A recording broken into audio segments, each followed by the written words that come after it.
जय हिंद दोस्तों, आपका स्वागत है मेरे YouTube चैनल पर।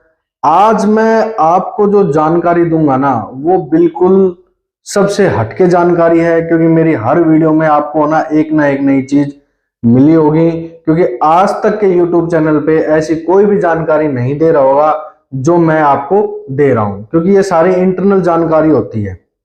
ई कॉमर्स के बारे में मैंने आपसे बात करी है, आज ही मैं ई कॉमर्स पे बात करूंगा। और ई कॉमर्स में हमारा प्लेटफॉर्म है फ्लिपकार्ट। आज जो मैं फ्लिपकार्ट के बारे में बताने जा रहा हूं वो बिल्कुल अहम बात है, क्योंकि जितना जोरों शोरों से हमारे इंडिया में फ्लिपकार्ट की कहते हैं ना कि जिसके साथ हम काम कर रहे हैं, आज जितना भी नया यूथ है ना वो फ्लिपकार्ट के साथ जुड़ा हुआ है। मगर उसके बारे में आज बिल्कुल मैं इंपॉर्टेंस बात बताऊंगा। आज आप ये बात जानकर बिल्कुल हैरान हो जाओगे कि भाई जो प्रॉफिट है, हम सेल तो करते हैं मगर सेल से प्रॉफिट हम कैसे पता लगा पाए कि हमें प्रॉफिट एक्चुअल हुआ कैसे। मैंने आपको पिछली वीडियो में बताया था कि प्रॉफिट हम एक मोटा मोटा हम किस तरीके से निकाल सकते हैं, मगर आपको डीपली प्रॉफिट निकालना है तो उसको हम कैसे निकालेंगे। तो गाइज,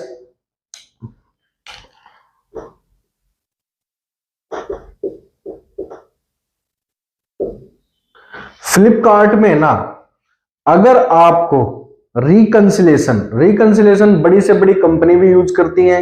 रिकंसिलेशन का अर्थ होता है हर चीज का फिल्टर। अगर आप किसी भी चीज को रिकंसाइल करते हैं, यानी कि उस पर आप गौर करते हैं, अगर आप किसी चीज का डाटा आप ऑब्जर्व करते हैं या किसी भी चीज को आप मैनेज करते हो और मैनेज करके अगर उसमें जो निचोड़ निकलता है उसको हम रिकंसाइल बोलते हैं। रिकंसिलेशन का मतलब हर एक प्लेटफॉर्म पे अलग अलग है, हर एक कंपनी के लिए अपना अलग अलग है रिकंसिलेशन। अगर मैं बात करता हूं फ्लिपकार्ट की, तो फ्लिपकार्ट की रिकंसिलेशन होती कम से कम 3 से 4 प्रकार की। मगर अगर आपको बिल्कुल निचोड़ निकालना है तो 3 से 4 आपको रिकंसिलेशन आनी चाहिए।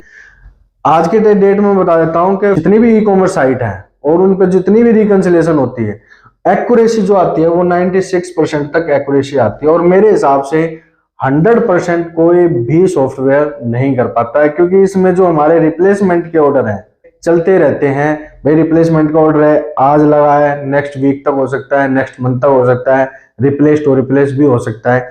तो इस वजह से 96 की एक्यूरेसी अगर आपकी आ रही है तो मैं कहता हूं कि आप बहुत अच्छे से निचोड़ निकालोगे। रिकंसिलेशन जो आपको रिकंसिलेशन करनी है वो पहले सबसे पहले किस चीज में करनी है?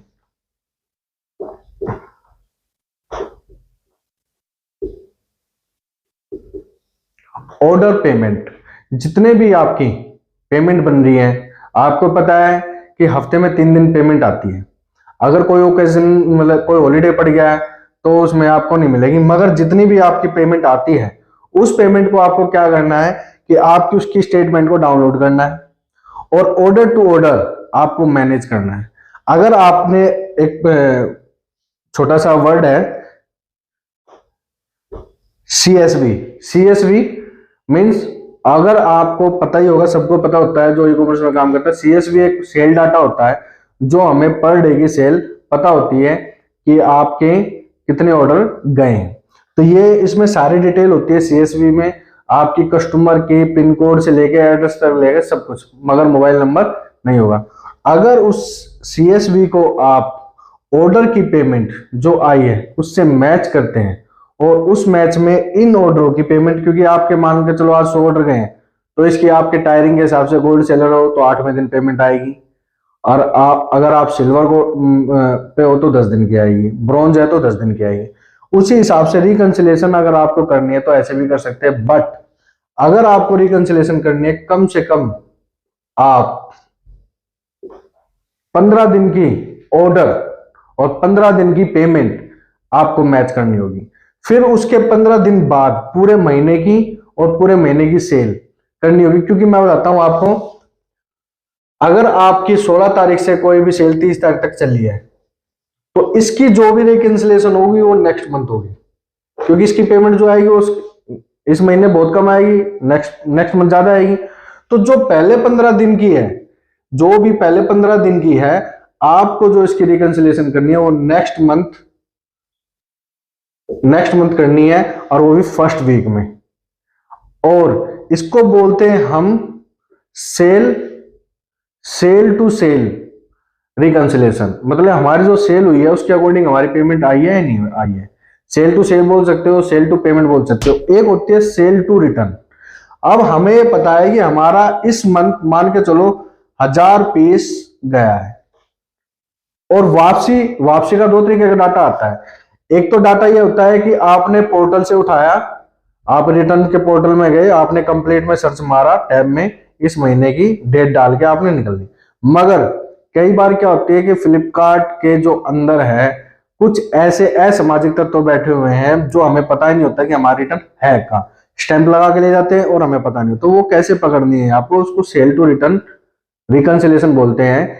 आप क्या करोगे, आप डेली की जो रिटर्न आती है आप उसको मैनेज करोगे। जैसे कि आज आपकी आई 20 रिटर्न, कल आपकी आई 40 रिटर्न, ऐसे ही आप काउंट कर लोगे। लास्ट में आपने देखा कि मेरी 300 रिटर्न आई है। मगर यहां पर कंप्लीट में क्या दिखाता है, कंप्लीट में दिखाता है 350। तो आप 50 पीस का जो रेशियो होता है उसमें आपको 2 चीजें और मिलेंगी। कई बार कैंसिल ऑर्डर भी हमारे कंप्लीट में दिखाई देते हैं। मान के चलो हमारे यहाँ से पैकेट निकला और रास्ते में कैंसिल हो गया, तो वो भी यहाँ पर दिखाई देंगे। मगर एक्चुअल में जो 300 पीस आया है आपके पास, वो इस 350 से रिकंसाइल हो रहा है या नहीं हो रहा है। अगर इन 350 में मैच नहीं है, अगर इसमें आपको लगता है कि कैंसिल ऑर्डर हमारे 30 पीस निकल गए और 20 पीस हमारे रह गए हैं, तो आप इस 20 पीस की आप फ्लिपकार्ट पे जनरेट कर सकते हैं टिकट कि हमारे 20 पीस हमारे पास नहीं आए हैं, जो आप हमें कंप्लीट के ऑप्शन में दिखा रहे हैं। तो गाइज, अगर आप ये रिकंसाइल, जो मैं कहता हूं रिकंसिलेशन, अगर आपको करनी आ गई ऑर्डर टू ऑर्डर या आपकी सेल के अकॉर्डिंग, जो भी आपको लगता है, मैं कहता हूं कि पेमेंट की जो स्टेटमेंट है ना, आपको 15 दिन में एक बार चेक करनी चाहिए। क्योंकि आपने देखा होगा, अगर नहीं देखते होंगे तो आप एक बार मेरी राय से देखो कि कभी कभी क्या होता है, रिटर्न चार्जेस ज्यादा लगे होते हैं, कई बार डिलीवर्ड चार्ज हमारे ज्यादा लगे होते हैं। क्योंकि कई बार जो हमें सेटलमेंट में मान के चलो दिखाता है 270, तो कई बार हमें उसकी पेमेंट 220 आई रहती है। अब ये बताओ 220 आई कैसे, इसको बोलते हैं ऑर्डर टू ऑर्डर। हमें पता चलता रहेगा कि हमारे जो पे आउट आ रहा है, हमारे बैंक में जो पे आउट आ रहा है वो कौन सा आ रहा है। अगर आप इस तरीके से रिकंसिलेशन करते हैं तो महीने के एंड में आप प्रॉफिट निकाल सकते हैं। मगर एक्चुअल प्रॉफिट आपको 3 महीने के बाद ही पता चलेगा, क्योंकि फ्लिपकार्ट की रिकंसिलेशन करनी इतनी आसान नहीं होती है। तो गाइज, अगर आपको ये मेरी वीडियो अच्छी लगी हो तो प्लीज लाइक करना, सब्सक्राइब करना, कमेंट में अपना प्यार देना।